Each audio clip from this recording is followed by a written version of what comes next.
आज मैं आप सबको एक ऐसी महाविद्या के बारे में वर्णन कर रहा हूं जो चुप रहकर भी हुकार भरती है, जो रणभूमि में बिना शस्त्र उठाए ही बड़े से बड़े युद्ध को जीत जाती हैं।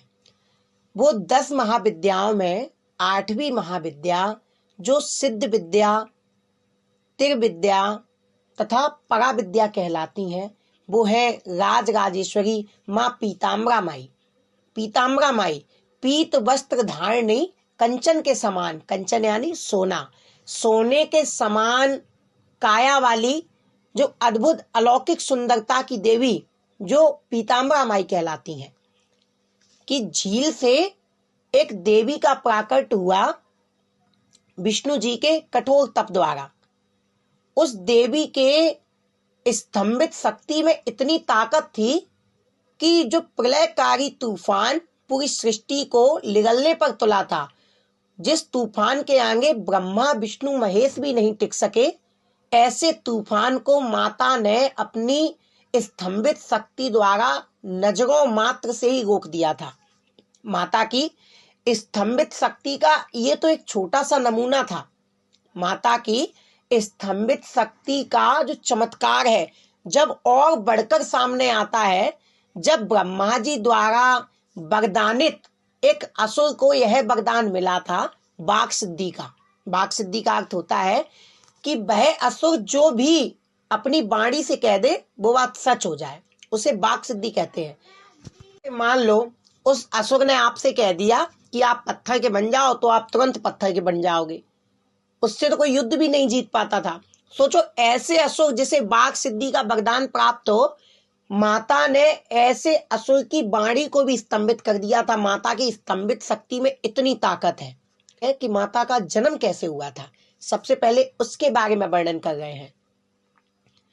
कि माता एक बार सतयुग के समय में, जब चारों तरफ हरियाली और शांति का वातावरण था, ऋषि मुनिगण ईश्वर की आराधना करके जप तप करते थे, यज्ञ करते थे, पूजा पाठ करते थे और देवी देवता उनको आशीर्वाद देते थे।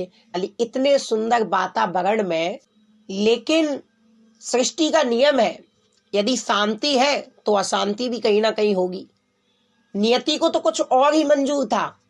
देखते ही देखते सृष्टि में ब्रह्मांड से एक ऐसा तूफान भयंकर प्रकट हुआ जो देखते ही देखते पूरी सृष्टि को लिगलने लगा।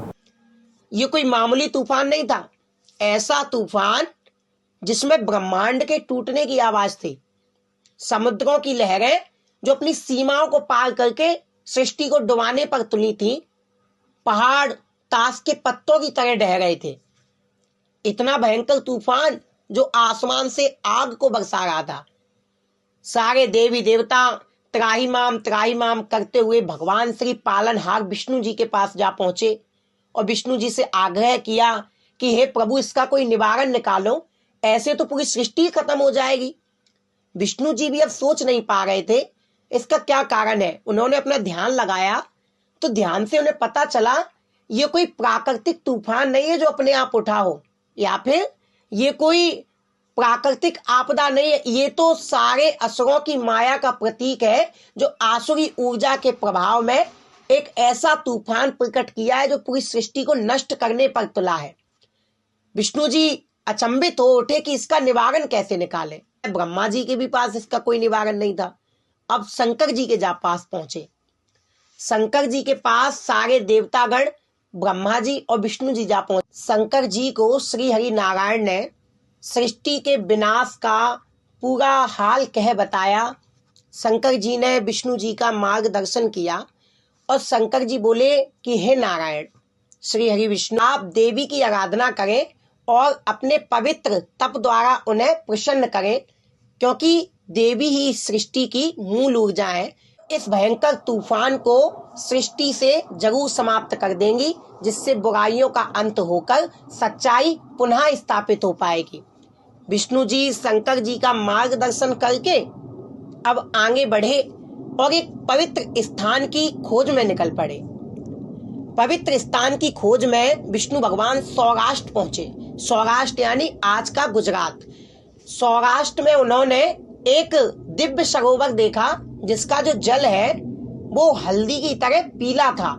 उस दिव्य सरोवर के किनारे बैठकर भगवान श्री हरि नारायण माँ त्रिपुर सुंदरी की आराधना करने लगे।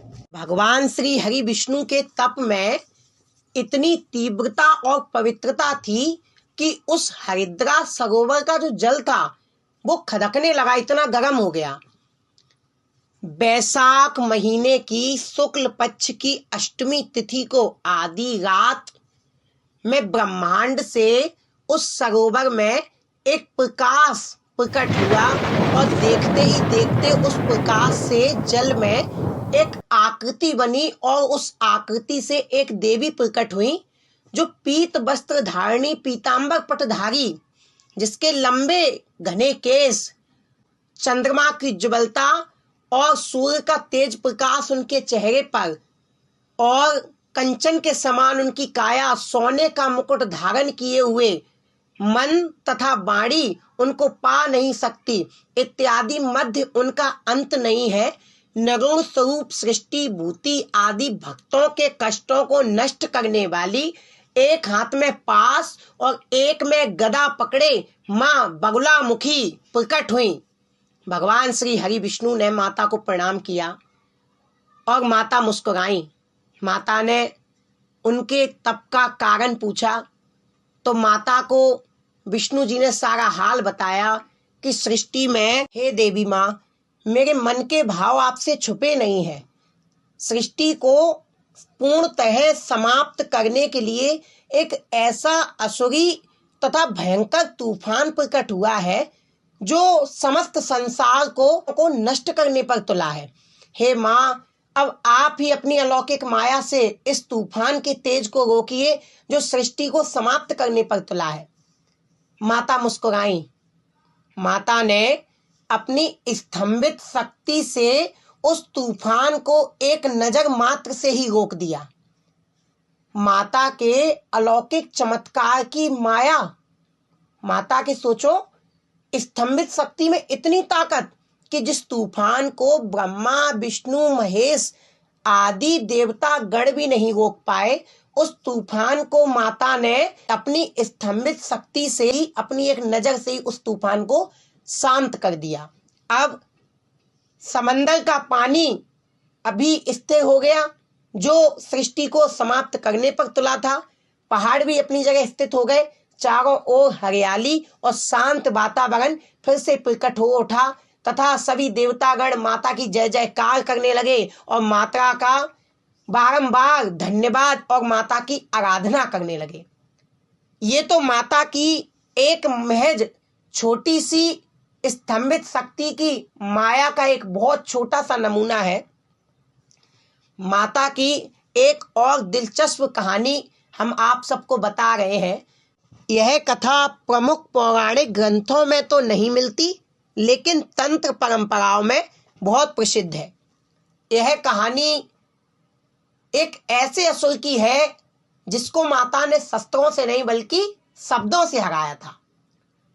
एक बहुत ही भयंकर और दुष्ट दानव हुआ जिसका नाम था मदन। मदन ने ब्रह्मा जी को अपनी कठोर तपस्या द्वारा प्रसन्न किया। ब्रह्मा जी प्रसन्न हुए, प्रकट होकर बोले, हे मदनासुर, मैं तुम्हारे इस कठोर तप से बड़ा प्रसन्न हूं, तुम मुझसे कोई वरदान मांग लो। मदनासुर ने ना तो अमरता का वरदान मांगा, ना मदनासुर ने यश वैभव मांगा। मदनासुर ने कहा, हे ब्रह्मा जी, यदि आप देना ही चाहते हैं तो मुझे ऐसा वरदान दे कि मैं अपनी वाणी से जो भी बोलूं वो सच हो जाए, यानी वाक सिद्धि का वरदान। ब्रह्मा जी ने कहा, ए मस्त, तो ऐसा ही होगा। ब्रह्मा जी ने वरदान दे दिया। अब वो असुर कुछ दिनों तक तो बहुत ही शांत रूप से रहा, लेकिन जब उसे अपनी माया का भान होने लगा और अब जब उसने देखा मेरी शक्ति का पराक्रम तो बहुत बड़ा है, अभिमान में वह मदन जीने लगा। अभिमान के वशीभूत होते होते वो कब भले से बुरा बन गया उसको खुद पता नहीं चला। ऋषियों को कभी यज्ञ नहीं करने देता। देवता यदि उससे युद्ध लड़ने आते तो देवताओं से वो पहले ही कह देता कि इस युद्ध में मेरी जीत हो, तो देवता उससे युद्ध ही नहीं लड़ते क्योंकि इसे तो वरदान प्राप्त है वाक सिद्धि का। अब तो देवता भी उनसे युद्ध लड़ने से डरने लगे। देवता बड़े ही परेशान होकर हरिद्रा सरोवर के किनारे माता की आराधना करने पहुंचे। माता पीताम्बर पटधारी पीताम्बर हुई। माता ने देवताओं से पूछा तो देवताओं ने कहा कि हे देवी मां, सृष्टि में एक ऐसे असुर ने जन्म लिया है जो अपने अत्याचारों से बाघ सिद्धि के वरदान को गलत चीजों में प्रयोग करके ना ही तो ऋषियों को यज्ञ करने देता है और तीनों लोकों में उसने हाहाकार मचा रखा है।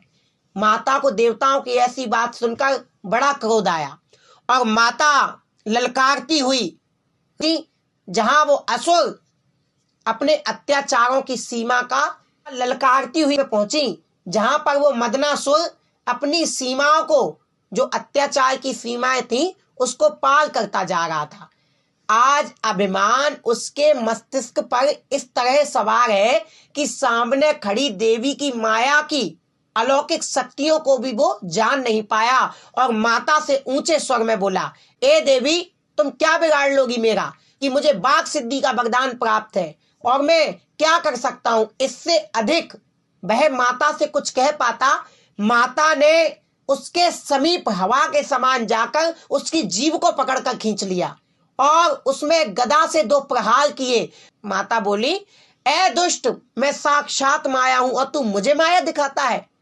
अरे मूर्ख, तुझे ब्रह्मा जी का बाघ सिद्धि का वरदान प्राप्त था, जिससे तू अच्छे अच्छे कार्य भी कर सकता था, जिससे लोगों का प्रेम और ईश्वर की कृपा तुझ पर बरसती और युगों युगों तक तू राज करता। लेकिन मूर्ख, तूने अपने अभिमान में आकर अपने ही पैर पर कुल्हाड़ी मार ली। जब जब धर्म पर संकट आता है तब तब एक देवी का प्राकट होता है।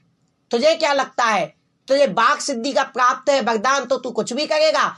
अब उसकी वाणी को ही वरदान प्राप्त था लेकिन उसके विचारों को नहीं था। अब वो कुछ कह ही नहीं पा रहा था क्योंकि माता ने उसकी जीभ को खींच कर रखा था और माता ने गदा से उस पर प्रहार भी किया। लेकिन कुछ समय बाद जब माता ने उसकी जीभ को स्तंभित कर दिया, तब उसके नेत्रों में जो आंसू बह रहे थे उसमें पश्चाताप देवी को दिखाई दिया। माँ तो माँ है, माँ को दया आ गई और माता ने उस असुर से कहा, हे मदनासुर, तुमने अंत समय में पश्चाताप के इन आंसुओं को छलकाकर मुझे दयावान बना दिया है तथा मेरी ममता के भाव को प्रकट कर दिया है। मैं तुम्हारी बुराइयों की इस बाघ सिद्धि को ही स्तंभित कर रही हूं, लेकिन तुम्हारे प्राणों को छोड़ रही हूं और तुम्हें इस चीज का आशीर्वाद भी दे रही हूं कि जब जब मेरी कथाओं का उल्लेख किया जाएगा उसमें तुम्हारा भी वर्णन आएगा और मैं तुम्हें बंधन मुक्त कर रही हूं, लेकिन तुम्हारी बुराइयों को यही स्तंभित कर रही हूं। जो तुम्हें ये बाघ सिद्धि का वरदान प्राप्त था, इससे तुम अच्छे कार्य करते, जिससे मैं तुम्हें सौम्य और कृपा के रूप में दिखाई देती, लेकिन तुमने गलत चीजों में इस सिद्धि को प्रकट करने का प्रयास किया तो आज मैं तुम्हें रौद्र और महाशक्ति के रूप में दिखाई दे रही हूं। जब जब कोई बुराई का सर ऊंचा उठता है तब तब एक देवी प्रकट होती है और माता के सामने समस्त बुराइयों का अंत हो जाता है। माता राज सत्ता तथा स्तंभन की देवी है। राजनेता, अभिनेता सभी इनकी पूजा पाठ करते हैं।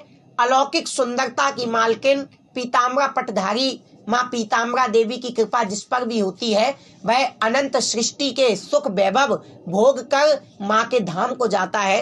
माता पीताम्बरा इतनी ताकतवर और अलौकिक माया है, जिस भयंकर तूफान और बाघ सिद्धि के दुष्ट को कोई समाप्त नहीं कर सका, उसे माता ने मात्र एक ललकार महज से ही समाप्त कर दिया। आपके जीवन में भी यदि कोई बड़ा संकट आता है तो माता भी उसको ऐसे ही टाल देती है। बस आपके भीतर प्रेम और श्रद्धा की लगन सच्ची होनी चाहिए। बोले पीताम्बरा महामाई की जय, चिंतामणि मैया की जय।